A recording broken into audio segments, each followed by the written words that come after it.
If you're new in town or just new to this whole podcast thing, you're tuning in to Law by Night, the podcast that discusses all things vampiric with no fear of breaching the masquerade. In this celebratory episode, I shall be discussing the good and bad and the highs and lows of year 3 of the Law by Night podcast, as well as a general chat about one's changing opinions on the world of darkness.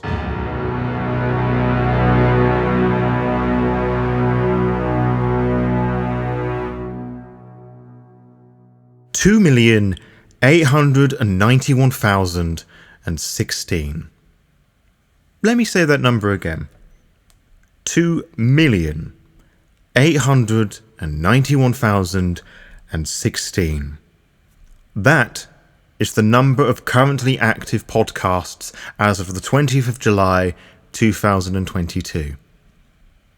The Law by Night podcast is in the top 3% of podcasts in the world. Last year, it was 5, which is still just as unbelievable to behold. Oh, and you lot have spent 100,000 hours of your life listening to my podcast. Yes, 100,000. All of this fucking bonkers. Just like last year when I was in total awe of the podcaster's success, if you told me on the night of the airing of the first podcast episode, the 14th of November 2019, I would have laughed till my bollocks fell off. If you told me I would be described by fans as a staple of the World of Darkness community and be friends with the authors, developers, and content creators that inspired me, I wouldn't believe you. I still don't, actually. It's even more baffling that I've made intimate relationships through this podcast, the most recent of which visited me at the end of July. Chances are you've seen those pictures and you know about this in great detail, and as I write these scripts some 4 months in advance and probably dumped many a picture on the social medias. Law by Night in the future? Yeah, I fucking did. My bewilderment, however, is nonsensical. Those numbers don't lie, and neither are the many interactions I've had online, which is still pretty difficult to take in of itself. Fans and World of Darkness authors listen to the Law by Night podcast and enjoy what I do as much as I do them, and being somewhat of a popular figure within the community is a bit surreal and very daunting at times. No more am I the little fish in a big pond, but a bigger, larger fish, like a sea bass or something, innit?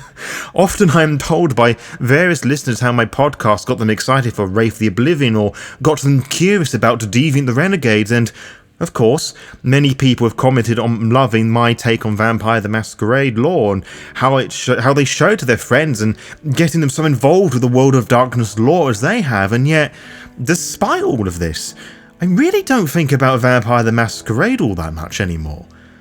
I know that probably surprised you a lot. It did me when I connected the dots.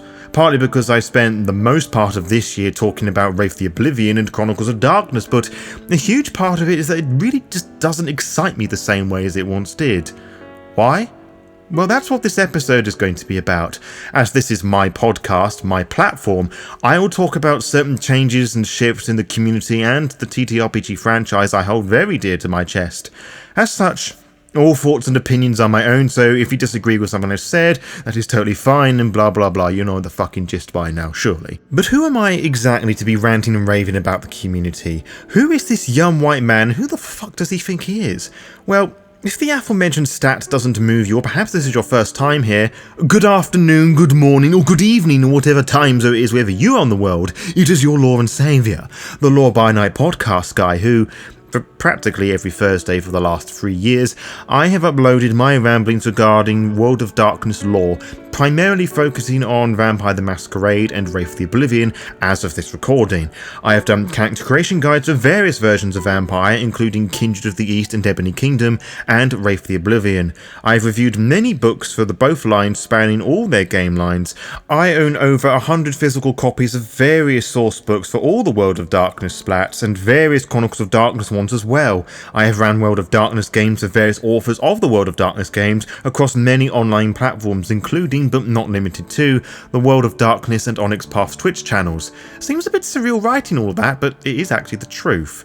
I got into VTM and the World of Darkness in late 2019, having just finished a different vampire RPG called Vampire. Comparisons online kept putting it against Vampire the Masquerade Bloodlines together, the latter I'd never heard of before. It was on sale on GOG, Good Old Games, and I bought it. It's a hot buggy mess, but it was a game I really loved and still do. Check out my review on that on the channel once you finished. Anywho, I loved the dark political horror and the unique take on the vampire mythos. My obsession with Bloodlines introduced me to some various VTM content creators online and of course LA by Night, the actual play/web series that cemented my newfound love for TTRPGs. Then I bought V5. As I said in my review of that book, I enjoyed that edition of Vampire the Masquerade and I still do. I want that to be made very fucking clear before we go any further, okay? Sure, there were some things that initially bugged me, like the amalgams, dementation being a part of Dominate, and the weird organisation of the book as a whole, just to name a few things, but nothing that could turn me off the system and VTM. If anything, what I read excited me for the World of Darkness.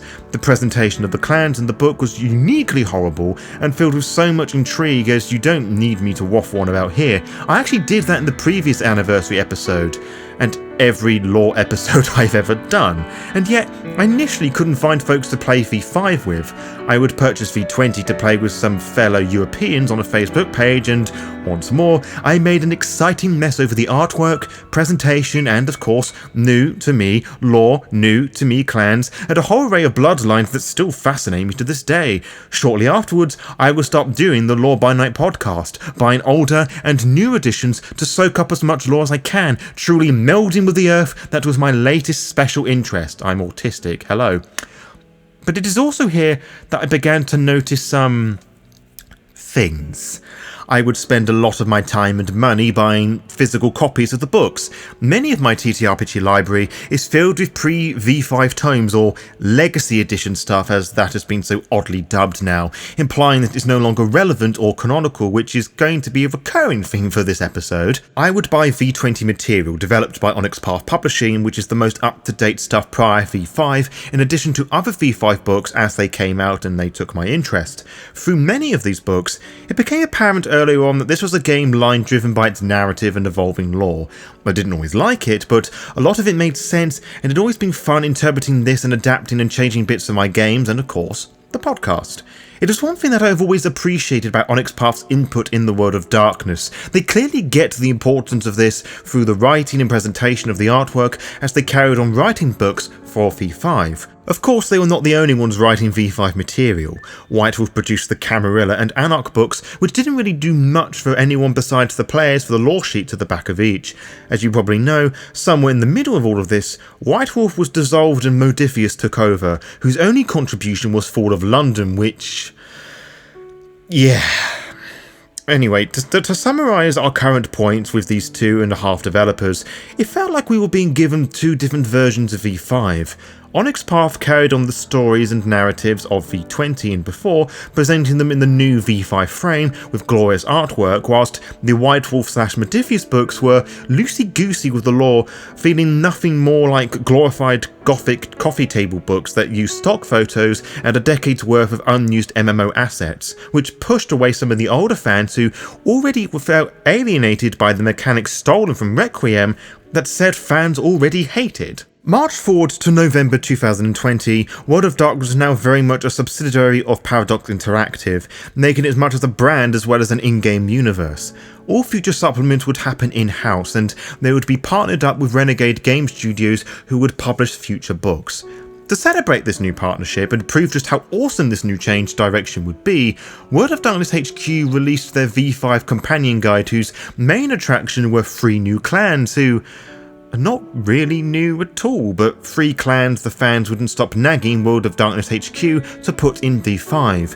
The existence of this book confused many people, myself included, but said complaints and legitimate criticisms were all shut down with the claims that they were all haters and V20 power gamers, further alienating fans. To add to this was the constant stream of video games to appeal to these young hip kids that didn't care too much about TTRPGs. Now don't get me wrong, there is nothing wrong with this, particularly as to how I got into VTM, but what is out there currently, like the rest of V5, has been terribly mixed. The visual novels set in New York were fantastic. Earthblood, not so well received, and Swan Song, from my sources, continues to be an average glitchy mess. I appeared to be the only content creator in the community that was never given a review code, and from what I have seen, I don't think it is worth its full price, and I'm going to bide my time and just buy it in a sale. Maybe. I tell you what I won't be buying, the elaborate ST screens and the level up dice. Yeah, cause spending $300 and $15 for dice seems like a great investment. Oh, that's not $15 for a set of 10 dice, that's $15 each. Or how about the V5 Book of Nod? You know, the exact same one you can get on Drive-Thru-RPG, but for 50 quid rather than 27.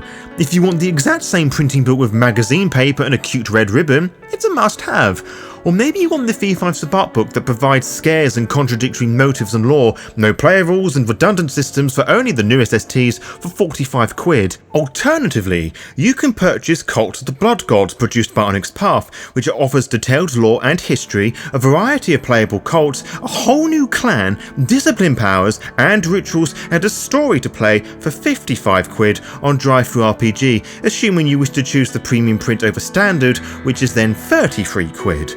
Of course, quality is subjective. You may actually enjoy the V5 Companion or the V5 Sabbat book, for which I have you in my thoughts and prayers. Jokes aside, let's remind ourselves what is being sold here. The World of Darkness is a game setting with a long-established metaplot with a story that starts with Vampire the Masquerade, with Cain stoning his brother, that carries on through with the rumours of Gehenna, which wrapped up everything in a little bow at the end of Revised Edition. But fans didn't want things to end, so the developers brought things back and carried on the story. Of course, things will get messy once you unravel the bow, but that was what fans wanted. This is why it is baffling to me that, with each release in the V5 line, the developers at Paradox Interactive are taking greater steps to distance themselves from the lore, even to go as far as to tweet how metaplot and canon doesn't matter, and how lore actually prohibits newer players getting into the World of Darkness. And this isn't a narrative encouraged by the writers either, but something I've seen time and time again on forums and social media. This, I believe, is total, undiluted horse piss. Lore is the very reason we play TTRPGs, to enter realms of one person's imaginations, creating characters with backstories so in-depth and convoluted that you could write a thesis on their childhood years. The lore of a game captures imaginations whether you like it or not. Metapod provides a foundation for players and STs to nurture their stories. Creating interesting lore with deeply involved history is not gatekeeping. Players gatekeep, not lore. If your game is known for its intricate lore and you want to eradicate gatekeeping in your players, tackle the toxicity in your player base, not eradicate lore. The solution to this is laughably simple. Write fewer, meaningful books, both in content and quality for the fans. Just look at Cult of the Blood Gods and the V5 Sabbat book again. The Sabbat here is a cookie-cutter mould on what is Sabbat for a wiki entry, only meant for the most inexperienced of STs, and to simplify things to the most generic of stereotypes is counterintuitive to advancing the game. It is clear that Sabbat was never meant to be included in V5, but was almost bullied into being put there by the fans, who were ignored for the reason for the Sabbat to be in there in the first place, to be playable with altered rules and mechanics. But when fans criticised this, it felt World of Darkness HQ and Renegade went fuck you, play a different version of Vampire if your more monstrous, antagonistic Vampire doesn't work in our Vampire game. In other words, legacy editions of Vampire the Masquerade appealed to power gamers and the deranged power fantasies, which has never been the case, ever. V5 should have you play the morally confused vampire, not those rapscallion Sabbat's vampires, oh no. Now, it is true that V5 focuses more on the humanity and touchstones idea than previous versions of Vampire, and I adore this to bits. What the game truly is, in my totally biased opinion, is the descent to savagery, having your life torn from you as you come to terms with your new existence in a heavy world of politics and centuries-old conflict makes perfect example of vampire storytelling. Now, am I talking about the Sabbat, or am I talking about the Camarilla?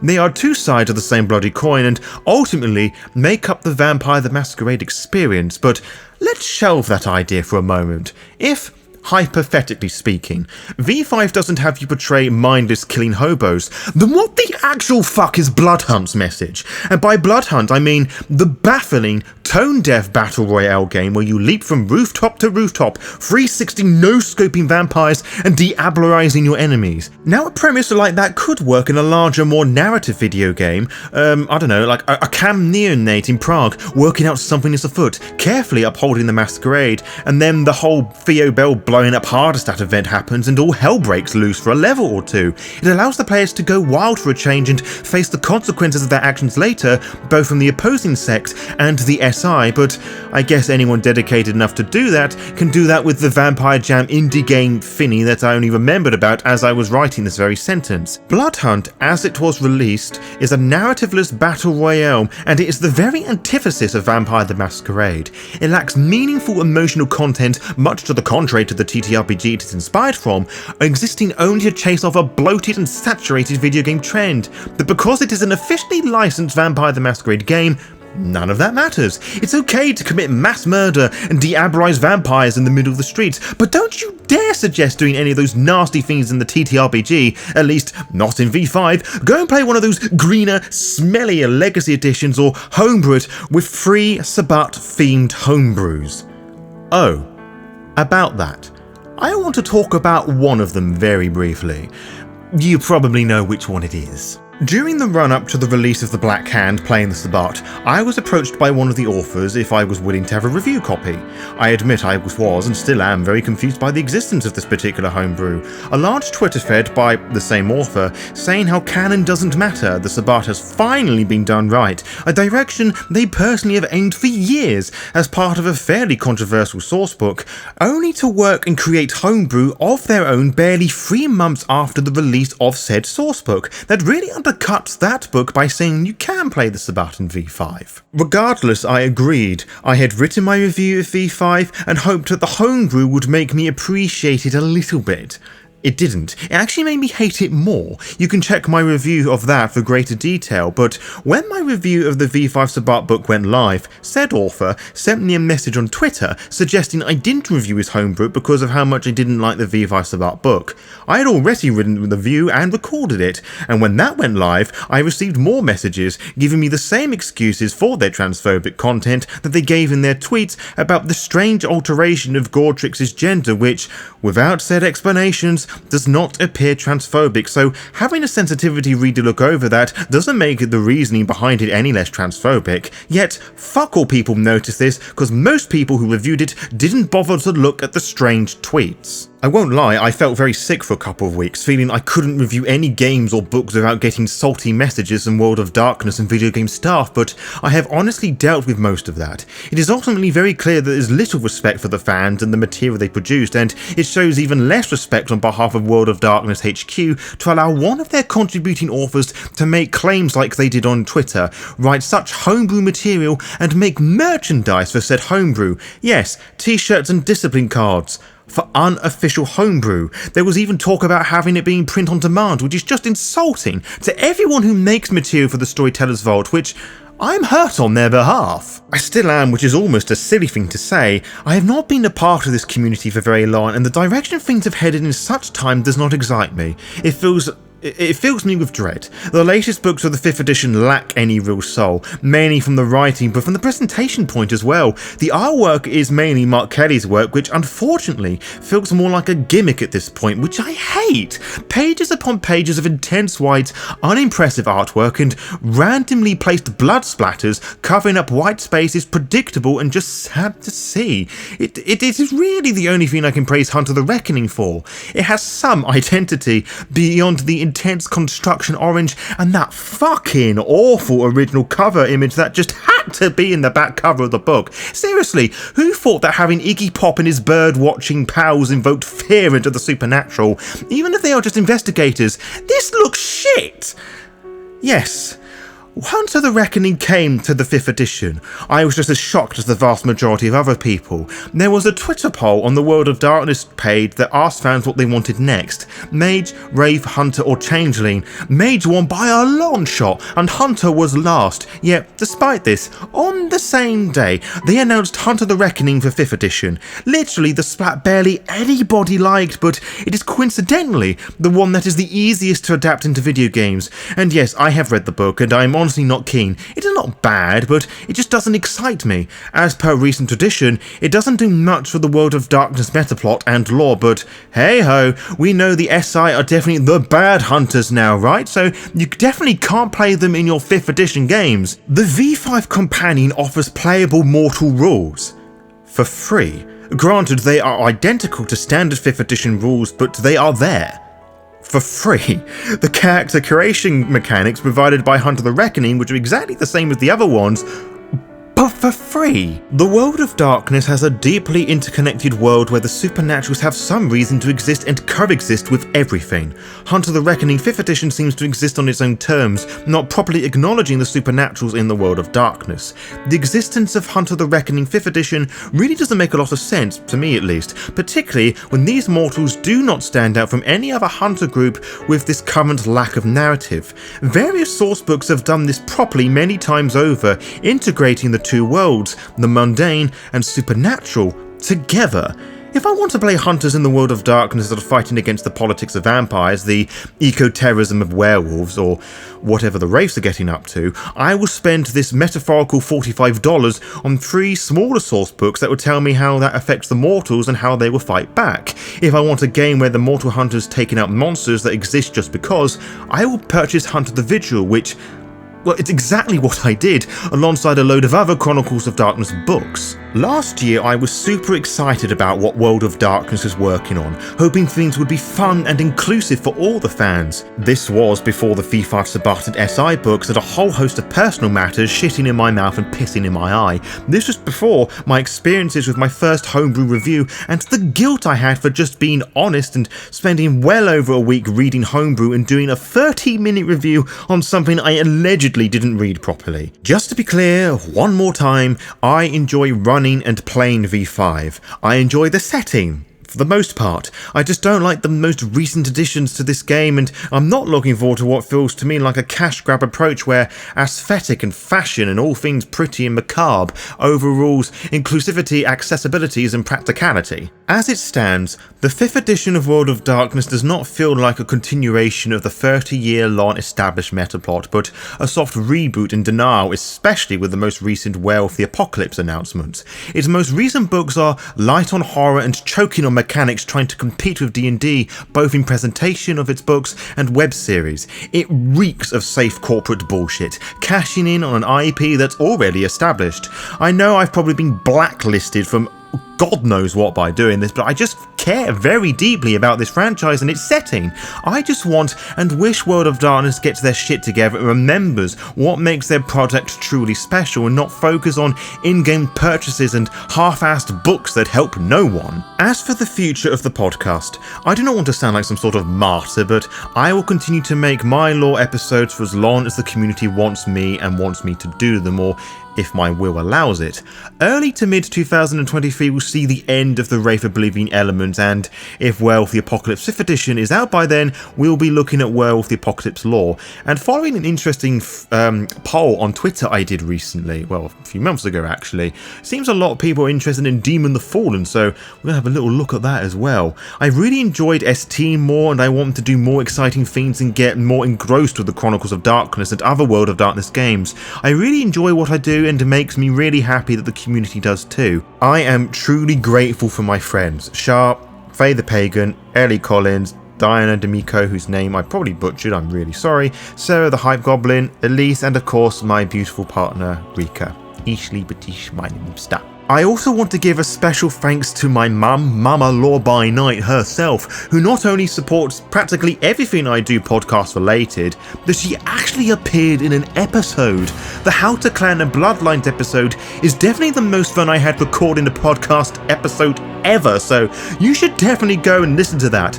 Other than that, what do I have planned? Well, more queer shit, I guess. Innit? To be kept updated, follow the Law by Night VTM Twitter and Instagram pages to find out when we upload each episode. You can also find out by subscribing to the YouTube channel and clicking on the little bell, as you'll be immediately notified when the latest episode is live. Until next time, farewell.